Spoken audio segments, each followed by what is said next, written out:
Hello, everyone, and welcome back to the Aging in Place Directory podcast. I'm your host, Esther Kane. I am a retired occupational therapist, certified aging in place specialist, and a certified dementia care specialist. Yes, I've spent the great majority of my career working with older adults and family caregivers, and I really am very passionate about that entire niche. Anyway, today it is November 15th, I believe, 2024, and the holidays are just around the corner. So I wanted to talk today about how to manage the holidays if you're going to be spending them with an aging parent, an older relatives, anything like that. I know that when my husband was alive, we would often host his family to come over for holiday events. Most of them were well into their 80s, 90s plus. And of course, we had to make accommodations for them, not only mobility wise, but activity wise, food wise, everything like that. And as a trained occupational therapist, it wasn't that difficult for me because that's what I would normally do for my patients anyway.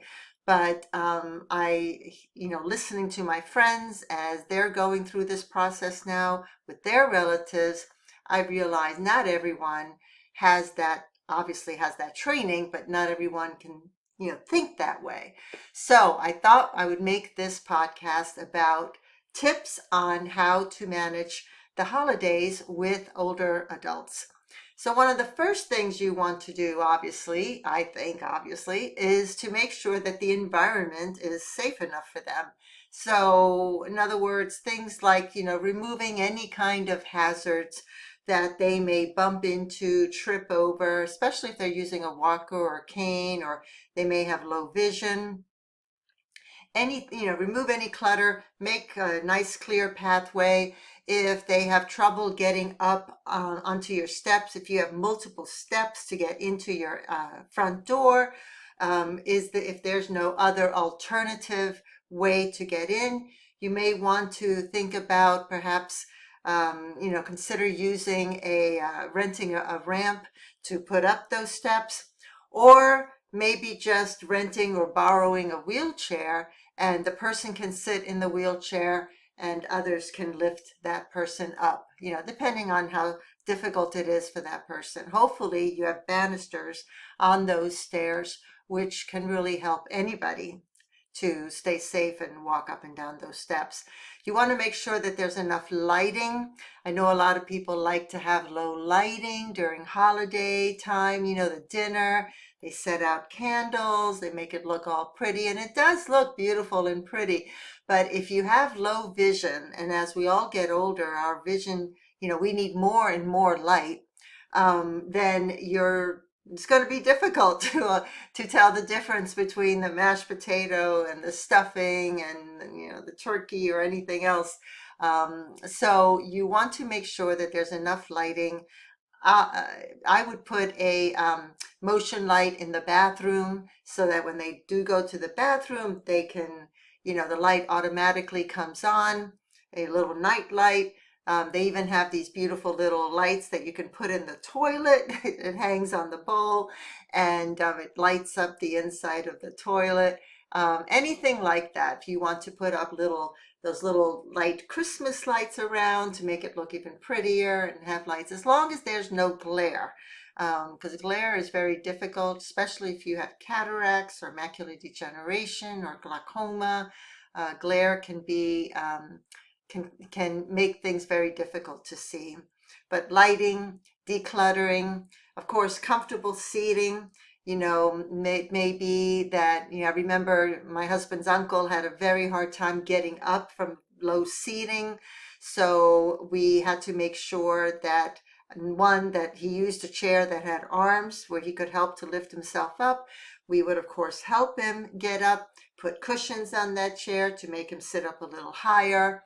anything to make it easier for them to get in and out, do whatever it is they need to do, and as independently as possible. No one wants to look like they're old, but so the more help they end up getting, the more it may seem, makes them feel like it can make them feel like they are, disabled in some way, which they don't have to be. It's just the equipment can help them. And then, of course, temperature control. I personally like my home a little bit cooler than some. And as we get older, people tend to be affected more by colder weather. So they like things a bit warmer. So if that's the case, you, as the hostess, you may want to dress cooler so that you can keep the temperature warmer for them, or at the very least, provide sweaters, blankets, help them to be as comfortable as possible in your home in the temperature that you like. And then when it comes to activities, now every family has their set of activities that they normally do. Some have games that they play, some have specific television movies or shows or sports that they watch during the holidays. So you want to incorporate, of course, that person in those events. But if they cannot, think of something that you can do together. If your husband wants to sit and watch the football game, that's fine, but grandpa can't hear it or isn't into sports, maybe there's something you can do with the grandfather, maybe looking through photo albums, maybe beginning the holiday decorations for trees or Hanukkah, anything at all that you can do together. Maybe even storytelling, asking them to share stories. You can write them down. One thing my husband did that I thought was awesome is he videotaped his mother and father. He basically interviewed them and was asking them all kinds of questions. How did they meet? What was their life like? What was it like to be separated during World War II? All kinds of things. And now we have that interview. Now that they're both gone, it's just a wonderful way to get to know your elder parent, and you may end up finding something new that you never knew about the family or about them, or maybe about yourself. Then there's also, relaxing type of options. You don't want to be in constant busy, busy, busy. You also want to allow some time to just relax, take a nap, because often as we get older, especially elderly, they tend to rest a bit more. My mom-in-law would fall asleep in the middle of a party when she was in her mid-90s. So it breaks up their schedule, and they normally end up taking naps during the day anyway. So you want to try to incorporate that. And if that's the case, have someplace comfortable for them to rest, be it a lounge chair, a recliner, a bed, whatever, that they can relax and rejuvenate, for the rest of the day. You want my husband's aunt was was a great cook, and she wanted to help very much in the kitchen, which was wonderful. But we had to make sure that, or at least I had to make sure, as I was in the kitchen, I had to make sure that she wasn't going to hurt herself with any of the tools, because she had some dementia, and I just wanted to make sure that she was going to be okay. So I gave her activities that didn't necessarily require chopping or cutting, but she did a lot as far as mixing and arranging. And I mean, she would lay out these beautiful, platters. So she really helped me a lot in putting together all kinds of things, the hors d'oeuvres, and then the setting of the table and all of that. And it gave her she was part of the activities. So anything that you have that you can, don't do ahead of time, that you can let them do, I think that's a wonderful thing. I remember one Thanksgiving, I invited an entire family over, and it was my friends, the husband and wife, their children, and then their parents. And the parents were in their mid to late 80s.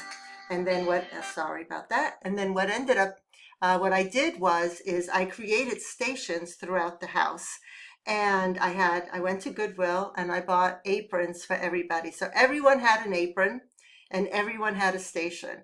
And at each station was a recipe card of what they had to make. So somebody was making the apple pie, somebody was making the salad, somebody was making the sweet potato souffle, somebody was making everything. And so everyone had to participate and do something. And then of course I had my tasks as well. So everything, the only thing that was already in the oven was the turkey, because of course that takes quite a while. So that was already in the oven, but everybody had an activity to do for something else. And at the end, when we sat down to have dinner, it was wonderful because when someone said, wow, the stuffing is really good, and we can say, well, thank John for doing that, or, thank Karen for making that. So that was a great way. And they still talk about that particular day. It's a fun way to incorporate people. And also, it's less stressful on you. You don't have to make everything, although you do have to create the stations for everyone. That did take a little bit of work. But it was fun having all those. And then they got to take their aprons home with them, along with leftover goodie bags, of course.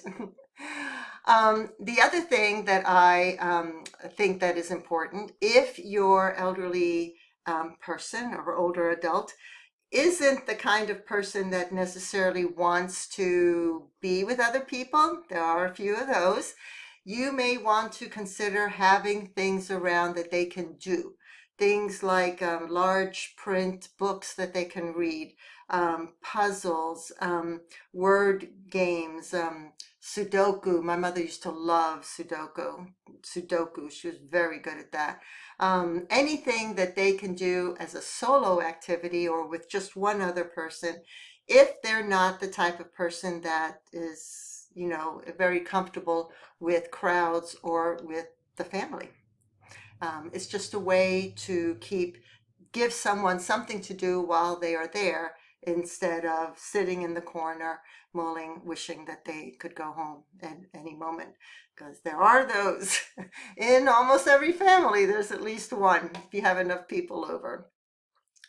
The other thing, you want to make the entire day as stress-free for you as possible. So giving others tasks to do is one way to do that.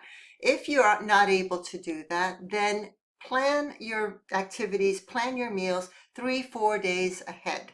I used to make Thanksgiving dinner for 20-25 people, and I would always start a week before. Not necessarily making the food a week before. The food was made 3 days before, some of it. Like the cranberry sauce, I love the fresh cranberry sauce.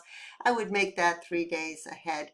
For all the other items that needed a lot of chopping, I would chop everything up the day before, and I would put it all in containers so that when it came to actually doing it, it was just a matter of mixing things up and putting it together in the oven or on the stove or whatever. Anything that you can do to break up so that you don't have to do everything all in one day. It's much easier that way. If you can make something and you can freeze it, I've never done that, so I'm not quite sure how to do that. But if that's something you can do with your recipes, then do that. You want to make it as easy as possible for yourself.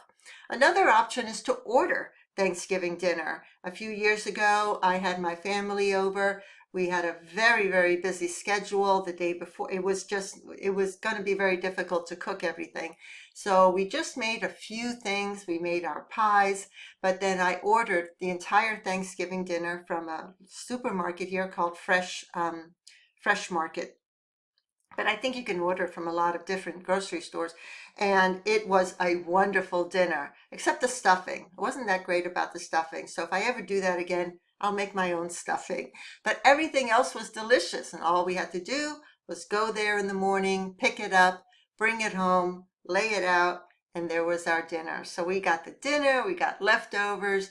and we were able to relax and enjoy each other's company and not be so stressed out about trying to do everything. Although we did have a few of our own traditions that we put in, which is nice, traditional foods. So these are some of the best ways that you can create an easy holiday, be it Christmas, be it Hanukkah, be it New Year's, be it Thanksgiving, whatever holiday, because the holidays are all coming up pretty soon.